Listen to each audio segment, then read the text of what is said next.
কিসে রিজিক বাড়ে, কি করলে রিজিকে ভরপুর বারাকা হয়, রিজিকের চাবিকাঠি কোথায়, কোন পথে চললে রিজিকে ভরপুর বারাকা হবে, আমার জীবনে বরকত নেমে আসবে রিজিকে, এটা জানতে মনে যাচ্ছে না আমাদের?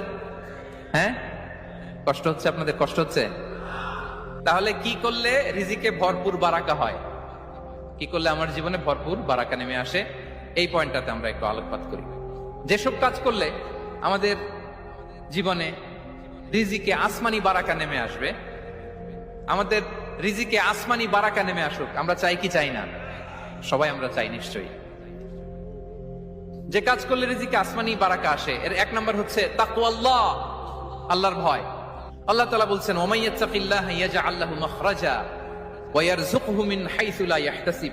যে আল্লাহকে ভয় করে, যে আল্লাহ সচেতন, আল্লাহ তাকে মাখরাজ, মাখরাজ মানে কি জানেন? ওই যে এক্সিট লেখা না এদিকে, এই এক্সিটকে আরবিতে বলে মাখরাজ, মানে কোথাও আটকাবেন না, বের হওয়ার রাস্তা আছে, কোথাও আটকাবেন না, বের হওয়ার রাস্তা আল্লাহ তাআলা অ্যারেঞ্জ করে দিবেন। You will have the way out from crisis. ক্রাইসিসে পড়লে, সংকট মোমেন্টে আল্লাহ তাআলা ওখান থেকে এক্সিটের ব্যবস্থা আপনাকে করে দিবেন। ওয়া ইয়ারযুকহু মিন হাইসু লা ইয়াহতাসিব, এমন জায়গা থেকে আল্লাহ তাআলা রিজিকের ব্যবস্থা করবেন যে সে কল্পনাও